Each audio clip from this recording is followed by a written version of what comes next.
There are two battleships sitting in Pearl Harbor right now. One of them is the USS Arizona. It has been a tomb since 1941. The other one is the USS Missouri. It ended the war, and one of them is still bleeding into the water around it every single day. For over 80 years, locals call it the Black Tears. Park rangers see it every morning. It rises in slow, oily sheets to the surface, catches the light for a moment, and spreads across the harbour before it fades. And here is the thing, nobody really explains why it hasn't stopped. But before we continue, I genuinely want to know, where in the world are you watching this from? Have you ever been to Pearl Harbor? Have you stood on that memorial and looked down into the water? I really want to know if you've seen this with your own eyes. Let's go back to December 7th, 1941. The USS Arizona was a Pennsylvania-class battleship built in 1915. By 1941, she was 26 years old, sitting in Battleship Row alongside 7 other vessels. At 7:55 in the morning, Japanese aircraft began their attack. At 8:06, a single armor-piercing bomb dropped from a high-altitude bomber and struck near Turret 2. Now here is what most people do not know about that single bomb. It didn't just hit the deck, it punched straight through and detonated in the forward ammunition magazine. Over £1 million of gunpowder ignited in roughly 7 seconds. The explosion was so violent it lifted the entire bow of the ship out of the water. 1,177 men died, many of them in that instant. The ship sank in shallow water at her mooring, the same spot where she'd been anchored that morning. Some of the crew escaped, most did not. And here's the detail that is genuinely hard to get your head around. Around 900 of those sailors are still inside the hull right now. The Navy made a decision early on. This would not be a recovery operation, it would be a tomb. So the wreck stayed exactly where it sank, through the rest of the war, through the decades after. A national memorial was built directly over it in 1962, a white structure suspended above the hull without ever touching it, so visitors could stand over the wreck without disturbing it, and that's where most documentaries stop the story. The sinking, the death toll, the memorial. But that's not actually where this story gets strange, because the Arizona is still leaking fuel. Right now. Today. When she sank, the Arizona was carrying close to 1.5 million gallons of fuel oil in her bunkers. Most of it burned off in the days immediately after the attack. Survivors describe a fire on the water that lasted for 2 full days, but a significant amount didn't burn, it got trapped. Sealed inside compartments that buckled and folded during the explosion, pockets of oil locked away inside a hull that's been sitting in salt water for over 8 decades. Now here is what changed everything. For decades, the Navy assumed this trapped oil would eventually just go away, degrade, dissolve, disperse naturally over time. That assumption turned out to be wrong. Marine researchers who began monitoring the wreck more closely in the 2000s found something nobody expected. The leak rate hadn't meaningfully slowed. And here's the detail that genuinely changes how you see this whole story.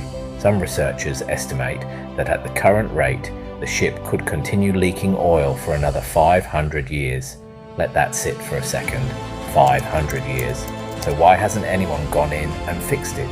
This is where the story gets genuinely complicated, because the answer isn't simple, and it isn't really about engineering at all. The hull of the Arizona has spent over 80 years corroding in seawater.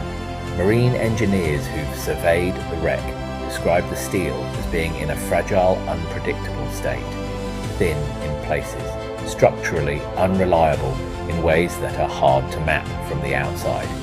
Any attempt to physically enter the ship to drain or seal the remaining oil pockets would mean cutting into a structure that's also simultaneously a grave containing the remains of hundreds of sailors.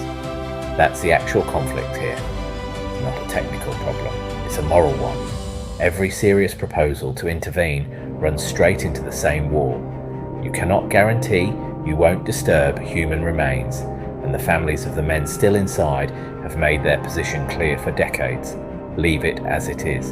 The National Park Service, which manages the memorial, has had to balance an active environmental concern against the wishes of survivors' families and the basic designation of the site as a war grave.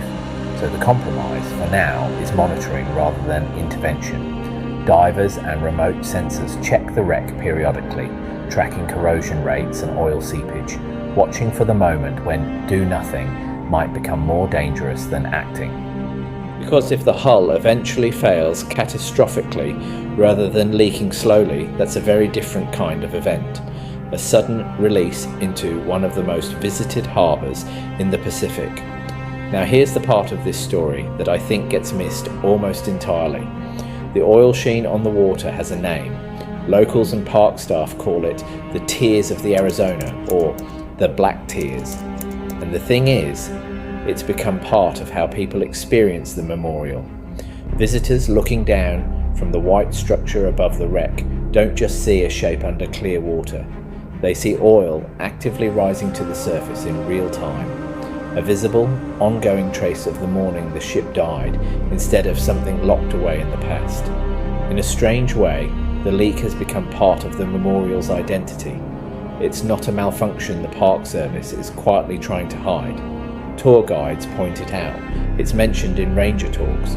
The ship that sank in 7 seconds is still, in its own small way, present and active 8 decades later. And here's the detail that stays with me. Less than 400 yards from where the Arizona rests, the USS Missouri is moored as a museum ship. The Missouri is the battleship where Japan formally signed its surrender in 1945. 2 ships, one representing the exact moment America was pulled into the war, the other representing the exact moment it ended, sitting in the same harbour, 400 yards apart for the rest of time. That arrangement wasn't an accident of geography, it was a deliberate decision. Someone looked at that harbour and decided the beginning and the end of America's war should sit close enough that you could stand between them. I find it hard to imagine what that actually means if you've lost someone there. To know that the ship is still bleeding slowly into water that tourists photograph every single day, that the same explosion that killed 1,177 men in seconds also created a wound in the hull that's never fully closed, not in 80 years, maybe not for another 500. So that's where the Arizona sits today, still in Pearl Harbor, still beneath that white memorial, still leaking slowly, the way it has every single day since 1941. Not because anyone's neglecting it, but because the alternative, going in and fixing it, means disturbing the men who never came home. If you want to see more stories like this one, subscribe and hit the bell. And if you've ever stood on that memorial and looked down into the water yourself, drop a comment below. I'd genuinely like to know what it felt like to see it in person.